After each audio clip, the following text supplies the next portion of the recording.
बच्चा कई बार हमसे ये क्वेश्चन पूछता है कि सर मुझे अपनी आईआईटी जेईई की जर्नी में ये बताइए कौन कौन सी बुक्स हैं केमिस्ट्री की जो सॉल्व करने की जरूरत है। क्या सीक्वेंस होना चाहिए अगर मैं प्रिपरेशन कर रहा हूं, मेरी क्लास खत्म हो चुकी है, उसके बाद मैं प्रैक्टिस करनी है मुझे क्वेश्चंस की, तो उसके लिए क्या सीक्वेंस होना चाहिए? पहले मुझे कहां से क्वेश्चन सॉल्व करने चाहिए, फिर कहां से करूं, फिर कहां से करूं। मैंने देखा है कि क्योंकि हमारे पास जो परसेंटेज है डीपीपी क्वेश्चंस करने का बच्चों का, वो परसेंटेज काफी कम है। इसका मतलब बच्चा डीपीपी सॉल्व करने के लिए इतना सीरियस नहीं है। मुझे नहीं समझ में आता ऐसा क्यों। इतना सब कुछ करने के बाद क्या आपको रियली लगता है कि आपके पास इतना सफिशिएंट टाइम होगा कि आप फिजिक्स की अलग बुक सॉल्व कर पाएंगे, केमिस्ट्री की अलग और मैथ्स की अलग? हेलो डियर स्टूडेंट्स, क्या हाल चाल है आप लोगों के? कैसे हैं आप सब लोग? उम्मीद करता हूं आप सब लोग बहुत ही बढ़िया होंगे और सबकी पढ़ाई बहुत ही शानदार चल रही होगी, प्रिपरेशन बहुत बढ़िया ढंग से चल रही होगी। ये जो आज का वीडियो है, ये एक ऐसे टॉपिक के बारे में हम लोग डिस्कस कर रहे हैं जो जनरली बच्चा बहुत बार और बड़ा ही फ्रिक्वेंटली क्लास में पूछता है। और मुझे लगता है कि बच्चे के दिमाग में ये डाउट आ रहा है, इसका मतलब वो कहीं ना कहीं पढ़ाई कर भी रहा है। यस। तो डाउट किस चीज से रिलेटेड है ना? कैसे डाउट होते हैं वो, उन सारे डाउट्स को मैं एक साथ ले लेता हूं ताकि जिससे कि उन चीजों को एक्सप्लेन कर पाना हमारे लिए आसान हो सके। बच्चा कई बार हमसे ये क्वेश्चन पूछता है कि सर मुझे अपनी आईआईटी जेईई की जर्नी में ये बताइए कौन कौन सी बुक्स हैं केमिस्ट्री की जो सॉल्व करने की जरूरत है। बुक्स मुझे सॉल्व करनी भी चाहिए या नहीं करनी चाहिए? यस। क्या सीक्वेंस होना चाहिए अगर मैं प्रिपरेशन कर रहा हूं, मेरी क्लास खत्म हो चुकी है, उसके बाद मैं प्रैक्टिस करनी है मुझे क्वेश्चंस की, तो उसके लिए क्या सीक्वेंस होना चाहिए? पहले मुझे कहां से क्वेश्चन सॉल्व करने चाहिए, फिर कहां से करूं, फिर कहां से करूं, और उसमें वो जो बुक सॉल्व करने वाली चीज है वो कहां आती है? सर क्या हमारा जो फिजिक्स वाला का मॉड्यूल है, क्या वो सफिशिएंट है मुझे एक अच्छे आईआईटी या फिर एक अच्छे एनआईटी में पहुंचाने के लिए? उस मॉड्यूल को सॉल्व करने का सही तरीका क्या है और वो मॉड्यूल क्यों खास है? क्या मुझे मॉड्यूल परचेज करना चाहिए या नहीं करना चाहिए? तो ऐसे बहुत सारे क्वेश्चंस होते हैं जो बच्चे के दिमाग में होते हैं, और मुझे लगता है कि ये जितने भी क्वेश्चंस हैं उनको एक साथ एक ही वीडियो में समराइज कर दिया जाए तो ज्यादा सही रहेगा। और ये जो क्वेश्चंस हैं, इनका जो सॉल्यूशन है, जो आंसर है, वो भी लगभग कहीं ना कहीं एक जैसा ही है। तो सबसे पहली चीज हम लोग ये बात करते हैं कि यार जब भी आप प्रिपरेशन कर रहे हो आईआईटी जेईई की, तो उसमें क्लास हो गई, फिर क्वेश्चंस की प्रैक्टिस हम लोग कहां कहां से कर सकते हैं? हमारे पास क्या क्या ऑप्शंस हैं?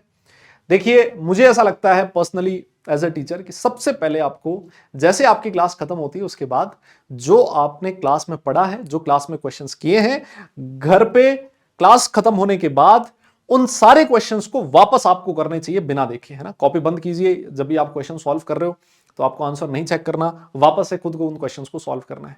इससे होगा क्या, आपकी उन क्वेश्चंस को सॉल्व करने की स्पीड बढ़ेगी। पहली चीज, जो उस क्वेश्चन का जो कॉन्सेप्ट है, उन कॉन्सेप्ट को हम लोग बड़े आसानी से सीख पाएंगे, और अगर उसी तरह का सिमिलर क्वेश्चन कभी हमसे कोई पूछेगा तो हम उस क्वेश्चन का बड़े आराम से रिप्लाई कर पाएंगे, जवाब दे पाएंगे। यस। तो सबसे पहली चीज होगी, जो जो अपनी कॉपी में नोट्स के क्वेश्चंस हैं उनको सबसे पहले मुझे करना है। फिर उसके बाद मुझे क्या करना रहेगा? डीपीपी सॉल्व करनी। ये बहुत इंपॉर्टेंट है, जिसको मैंने देखा है कि क्योंकि हमारे पास जो परसेंटेज है डीपीपी क्वेश्चंस करने का बच्चों का, वो परसेंटेज काफी कम है। इसका मतलब बच्चा डीपीपी सॉल्व करने के लिए इतना सीरियस नहीं है। मुझे नहीं समझ में आता ऐसा क्यों नहीं है, क्योंकि डीपीपी सबसे पहले सॉल्व होनी चाहिए आपकी क्लास के बाद, है ना? क्योंकि उसमें उसी कॉन्सेप्ट के क्वेश्चंस होते हैं जो कॉन्सेप्ट आपने उस क्लास में सीखे हैं, और उस क्लास में जो कॉन्सेप्ट आपने सीखे हैं, उन कॉन्सेप्ट्स पे अगर आपने 10 12 15 क्वेश्चंस कर लिए, इसका मतलब एक वो इमीडिएट रिवीजन हो गया उन सारे टॉपिक्स का, एक इमीडिएट प्रैक्टिस हो गई उन सारे टॉपिक्स की जो आपने हर दिन क्लास में सीखे।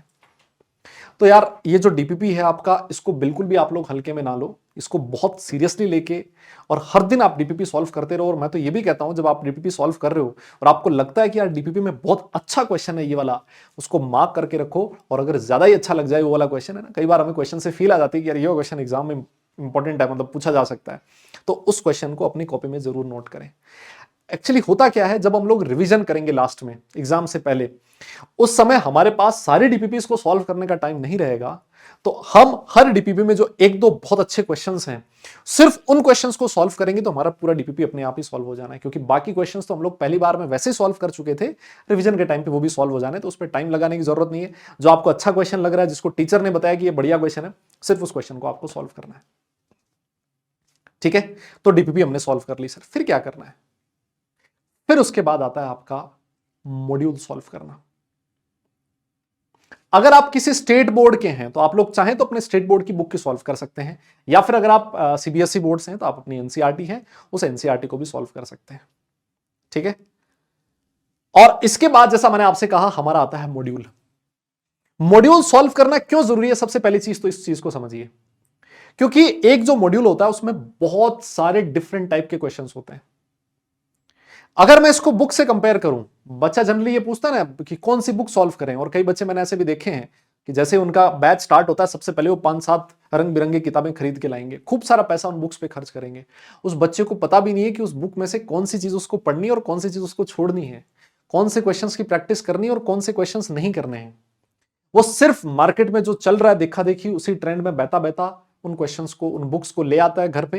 वो 2-4 दिन तो जरूर कोशिश करेगा उन बुक्स को सॉल्व करने की, क्योंकि उसने पैसा खर्च किया है।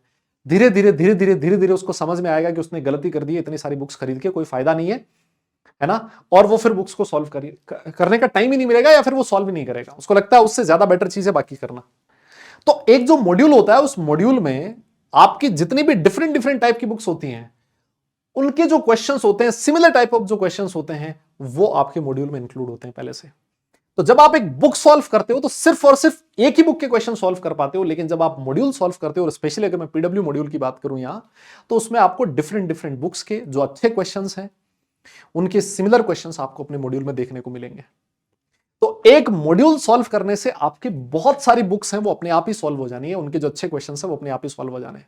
साथ साथ मॉड्यूल में सिर्फ और सिर्फ वही चीज लिखी है जो जेई पॉइंट ऑफ व्यू से इंपॉर्टेंट है, उसमें कुछ भी फालतू नहीं लिखा। अगर आप मार्केट से बुक परचेस करके लाते हो तो उसमें सिर्फ जेई के अकॉर्डिंग नहीं लिखा वो, और कुछ बुक्स तो ऐसी हैं जो चलो ठीक है फिर भी जेई के अकॉर्डिंग लिखी, लेकिन कुछ बुक्स ऐसी हैं जिसमें केमिस्ट्री लिखी है, जरूरी नहीं कि वो एक पर्टिकुलर एग्जाम के अकॉर्डिंग बुक्स लिखी गई हैं। तो उसमें से हमें बहुत सारी चीजें छोड़नी पड़ती हैं और बहुत सारी चीजें करनी होती हैं।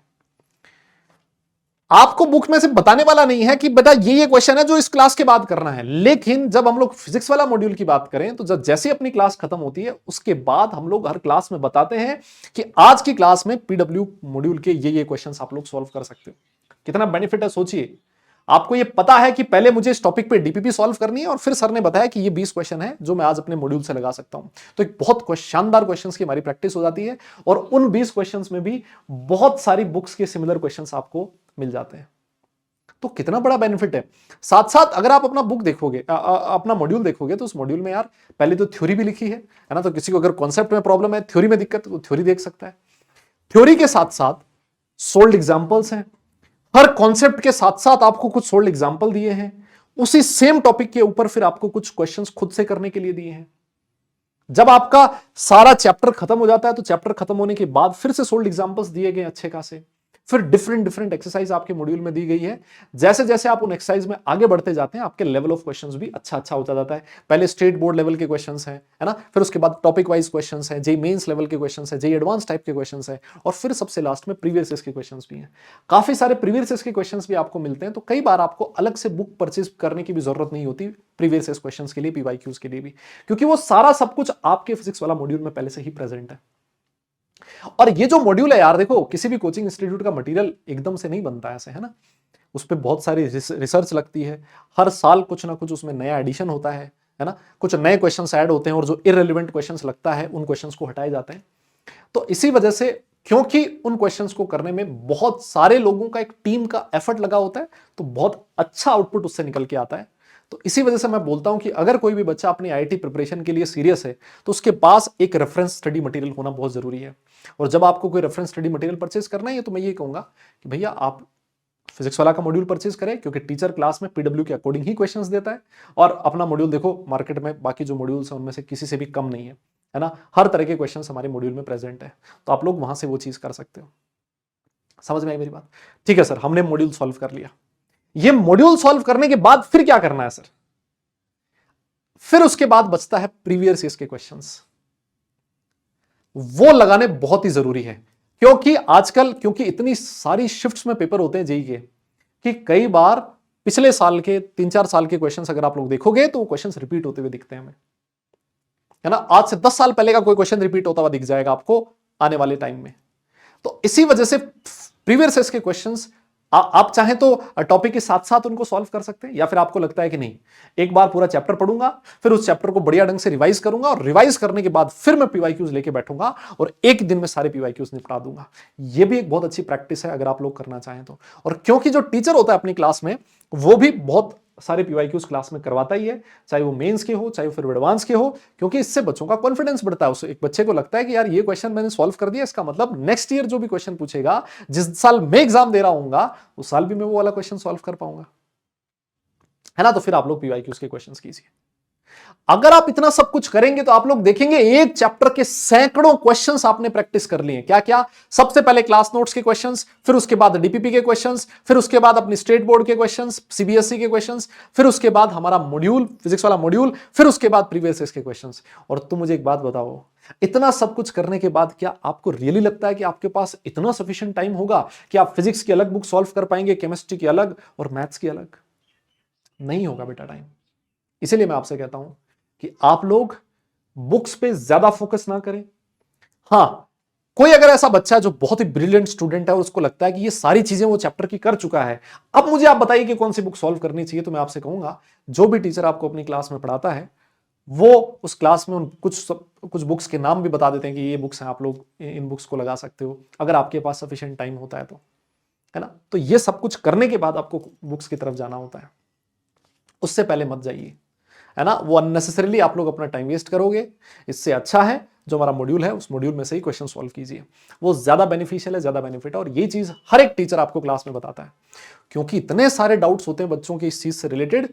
तो मुझे लगता है कि आपके जितने भी डाउट्स हैं उन सारे डाउट्स को मैं सॉल्व कर पाया हूं, है ना। जितने भी क्वेश्चंस हैं उन क्वेश्चंस का मैं सही से जवाब दे पाया हूं। और ये बिल्कुल अनबायस्ड जजमेंट है मेरा, जो मुझे लगता है पर्सनली, है ना। इसमें ऐसा नहीं है कि कुछ कुछ अलग से मैंने बोला है ना। हर हर हर क्लास में जो भी टीचर है वो यही चीज़ों के बारे में आपको बोलता है, लेकिन इसके लिए एक डेडिकेटेड वीडियो मैंने आपको बना के दे दिया कि इन चीज़ों को आप लोग फॉलो कर सकते हो। और इनमें भी जो आपके टीचर के क्लास नोट्स हैं वो सबसे ज़्यादा ज़रूरी है, क्योंकि उन क्लास नोट्स में आपको बहुत सारी बुक्स के कॉन्सेप्ट्स, बहुत सारे बुक्स के क्वेश्चंस, प्रीवियस के क्वेश्चंस, सब कुछ एक मिक्सचर आपको मिलेगा, ब्लेंड मिलेगा, जो आपके लिए बहुत यूजफुल है, जिसको आप लोग बार बार टाइमली रिवाइज करते रहें। ठीक है, तो चलिए बस आज के इतना ही। नेक्स्ट सेशन में आपसे वापस मुलाकात करेंगे। तब तक सारे लोग अपना ख्याल रखें, खुश रहें, हंसते मुस्कुराते रहें और पढ़ाई जरूर करते रहें, क्योंकि काम पढ़ने से चलेगा, सिर्फ मुस्कुराने से नहीं। नेक्स्ट क्लास तक के लिए tata bye, love you all.